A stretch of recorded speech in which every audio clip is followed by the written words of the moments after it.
வணக்கம் அன்பான நெஞ்சங்களே, எல்லோரும் நல்லா இருப்பீங்கன்னு நம்புகிறேன்.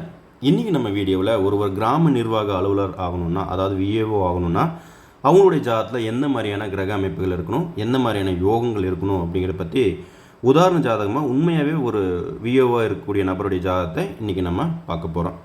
பொதுவாக ஒரு அரசு பணியில் இருக்கணும்னா அவங்களோட ஜாதகத்தில் சிம்மமும் சிம்மாதிபதி சூரியனும் நல்லா இருக்கணும். சிம்மத்தோட சுபகிரகங்களோட தொடர்பாகிறது, சிம்மாதிபதி சூரியன் கூட நல்ல சுபகிரகங்கள் தொடர்பாகிறது, லக்ன கேந்திரங்களில் அல்லது சந்திர கேந்திரங்களில் சூரியன் இருக்கிறது, அல்லது லக்னத்துக்கு 10ஆம் இடத்துல சூரியன் திக்பலமாக இருக்கிறது, செவ்வாய் திக்பலமாக இருக்கக்கூடியது. ஏன்னா சூரியனும் செவ்வாய் ரெண்டுமே அதிகாரத்துக்குரிய குறிக்கக்கூடிய கிரகங்கள். அவங்கள ஆட்சி உச்சமாகிறது கூட லக்னத்துக்கு 10ஆம் இடத்துல திக்பலத்திலோடு இருக்கும்போது அது இன்னும் நல்ல பலன்களை செய்யக்கூடிய அமைப்பில் இருக்கும். செவ்வாய்க்கும் சூரியன் இது ரெண்டுமே அதிகாரத்தை குறிக்கக்கூடிய கிரகங்கள். அதே மாதிரி நான் ஏற்கனவே சொன்ன மாதிரி சிம்மமும் நல்லா இருக்கணும். அது மட்டும் இல்லாமல் ஒருவர் இந்த அமைப்பு இருந்தாலே அவங்க அரசு பணியில் இருக்கக்கூடிய அமைப்பு இருக்கும். அதே மாதிரி லக்னத்துக்கு அல்லது ராசிக்கு 10ஆம் இடத்தோட சுபகிரகங்கள் தொடர்பாகி லக்னத்துக்கு அல்லது ராசிக்கு 10ஆம் அதிபதிகள் சுபத்துவமாக இருந்து அல்லது வலுவான அமைப்பில் இருக்கக்கூடிய நிலையில் நிச்சயமாக நல்ல தசா புத்திகள் வரும்பொழுது அவங்க அரசு பணியில் இருப்பாங்க. அதில் குறிப்பாக ஒருவர் விஓஓ ஆகணும்னா சிம்மத்தோட சனி தொடர்பாகணும், சிம்மத்தோட சனி தொடர்பாகணும் அல்லது சூரியனோடையோ சனி தொடர்பாகணும். அந்த மாதிரி அமைப்பில் இருக்கக்கூடியவங்க நிச்சயமாக விஏஓ போன்ற அமைப்புகள் இருப்பாங்க, அல்லது கவுன்சிலர் மாதிரியான அமைப்புகள் எல்லாம் இருப்பாங்க. சரி, இவங்களுடைய ஜாதகத்தில் நம்ம பார்க்குறதுக்கு முன்னாடி சனியை சிம்மத்தோடையோ சூரியனோடையோ தொடர்பாகணும் அப்படின்னு நான் சொல்கிறேன்னா இது ஒரு விதி.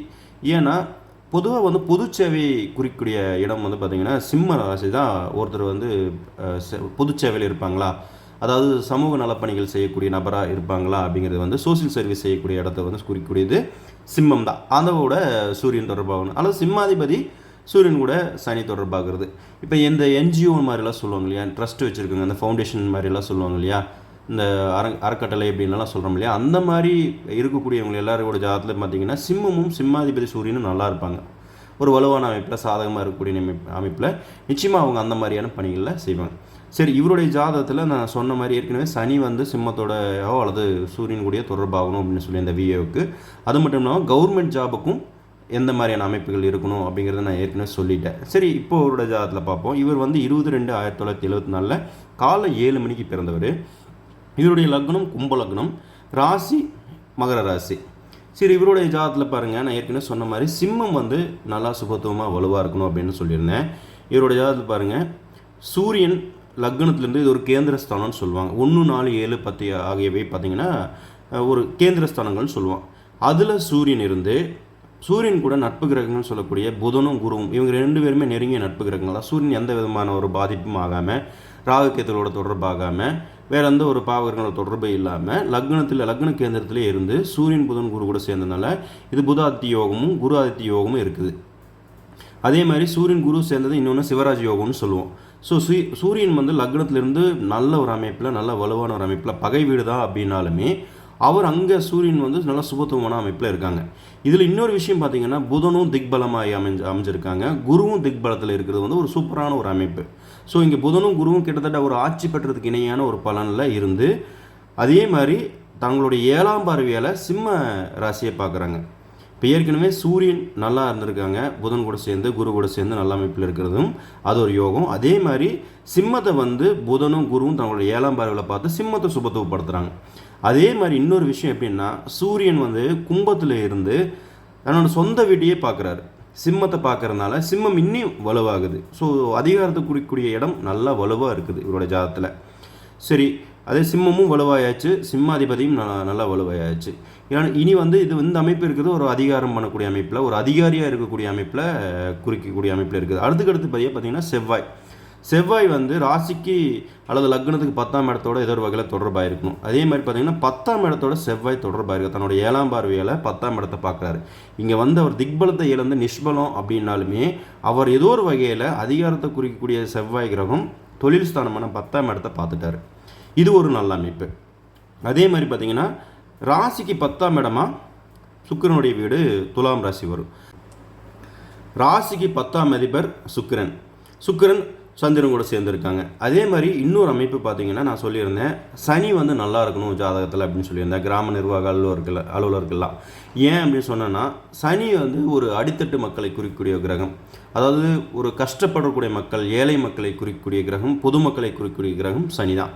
சனி வந்து இவருடைய ஜாதகத்தில் பாருங்கள், ராகு கூட சேரல, கேது கூட சேர்ந்துருக்காரு, பூர்வ புண்ணியஸ்தானத்தில் இருக்கார்.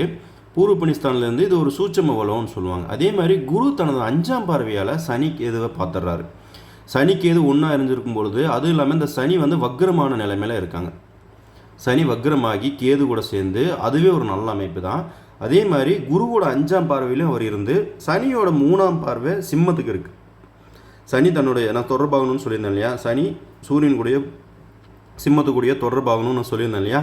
சனி வந்து பார்த்திங்கன்னா 3ஆம் பார்வையால் சிம்மத்தை பார்த்துட்டார். இப்போ இந்த சனியோட பார்வை இருந்தாலுமே குருவோட பார்வையும் சனிக்கு இருக்குது. அதே மாதிரி குரு வந்து சிம்மத்தையும் பார்த்தாச்சு.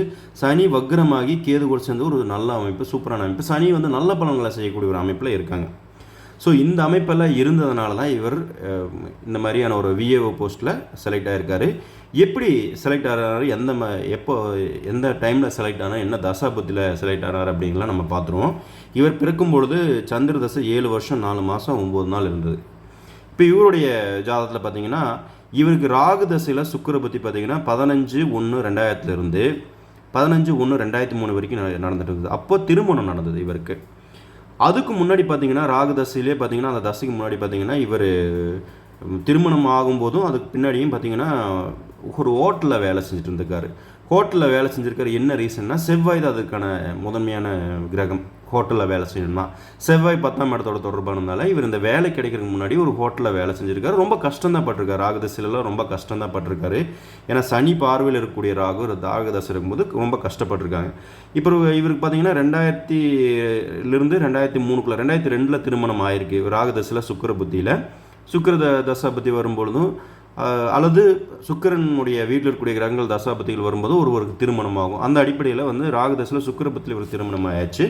அதே மாதிரி பார்த்தீங்கன்னா அதுக்கடுத்து வந்திருக்கக்கூடிய ராகுதசையில் சூரிய புத்தியில் இவருக்கு ஒரு பெண் குழந்தை பிறந்திருக்குது. பெண் குழந்தை ஏன் அப்படின்னா, 5ல் சனி இருந்தால் பொதுவாக தத்துப்பிள்ளை யோகம்னு நம்ம சொல்லுவோம். அது சனி கூட கேது சேர்ந்துருக்குது. ஸோ இந்த மாதிரி அமைப்பில் இருக்கும் பொழுது குருவனுடைய பார்வை 5ஆம் வீட்டில் இருக்கிறனாலையும், குரு ஓரளவுக்கு நல்லா இருக்கிறனாலையும் இவருக்கு ஒரே ஒரு பெண் குழந்தை மட்டும் இவருக்கு கொடுத்துருக்குது. அதுக்கடுத்து பார்த்தீங்கன்னா இவருக்கு வந்து எப்போ கவர்மெண்ட் வேலை கிடச்சிதுன்னா 29/6/2006 இவருக்கு குரு தசையில் குரு புத்தி ஸ்டார்ட் ஆகுது. அது வந்து 17/8/2008 வரைக்குமே இவருக்கு அந்த தசை நடந்திருக்குது. அந்த தசையில் குரு தசையில், அதாவது ராகு தசை முடிஞ்சு குரு தசை ஸ்டார்ட் ஆன உடனே இவருக்கு இந்த விஏஓ எக்ஸாமில் எழுதி பாஸ் பண்ணி இவர் கிராம நிர்வாக அலுவலர் போஸ்டிங் போகிறார், அதாவது விஏஓ போகிறார். ஸோ இந்த மாதிரி அமைப்பு இருந்ததுனால தான் இப்போ நான் ஏற்கனவே சொன்ன மாதிரி ராசிக்கு அல்லது லக்னத்துக்கு 10ஆம் இடங்கள் வந்து நல்லா வலுவாக சுபத்தமாக இருக்கிறதும், சிம்மாதிபதி நல்லா இருக்கிறதும், சனி வந்து நல்ல ஒரு சாதகமான நிலையிலிருந்து சிம்மாதிபதியோடைய தொடர்பாகவும் நிச்சயமாக வந்து ஒருவர் கிராம நிர்வாக அலுவலர் அமைப்பில் இருப்பாங்க. பொதுவாக நான் ஏற்கனவே சொன்ன மாதிரி சிம்மாதிபதியும் ராசிக்கு அல்லது லக்னத்துக்கு 10ஆம் இடம் வந்து ஒரு அரசு பணியை குறிக்கக்கூடிய இடம். அதே மாதிரி சூரியனும் செவ்வாயும் வந்து நல்லா இருக்கணும். குரு இந்த இடத்துலலாம் பார்வை இருக்குது. பௌர்ணமி சந்திரனெல்லாம் பார்க்கும் பொழுது நிச்சயமாக அவங்க அரசு பணியில் இருப்பாங்க. அதில் சனியோடைய துறை தான் வந்து இந்த கிராம நிர்வாக அலுவலர் அப்படிங்கிற பணி. ஏன்னா பொதுஜன மக்களை வந்து தினமும் சந்திக்கக்கூடிய அமைப்பில் இருக்கக்கூடியவங்களுக்கு சனி வந்து சாதகமாக இருக்கக்கூடிய நிலைமையில் நிச்சயமாக அவங்க விஏஓவாக இருப்பாங்க. இந்த வீடியோ உங்களுக்கு பிடிச்சிருந்ததுன்னா லைக் பண்ணுங்கள். உங்களுக்கு பெடிஷன் எதாவது பார்க்கணுன்னா எனக்கு கன்சல்ட் பண்ணோம்னா நான் இந்த நம்பருக்கு கீழே கொடுத்துருப்பேன். அந்த நம்பருக்கு எனக்கு வாட்ஸ்அப் பண்ணுங்கள். உங்களுடைய ஜாதகத்தில் இந்த மாதிரி அமைப்பு இருந்ததுன்னா அரசு பணி கிடைக்குமா இல்லையா அப்படிங்கிறத வந்து நான் நிச்சயமாக சொல்லுவேன். நான் கொடுத்துருக்க நம்பருக்கு எனக்கு வாட்ஸ்அப் பண்ணி டீட்டெயில்ஸ் அனுப்பிச்சுடுங்க. கன்சல்ட் பண்ணுவோம். கால் பண்ணுங்க. தேங்க்யூ. நன்றி.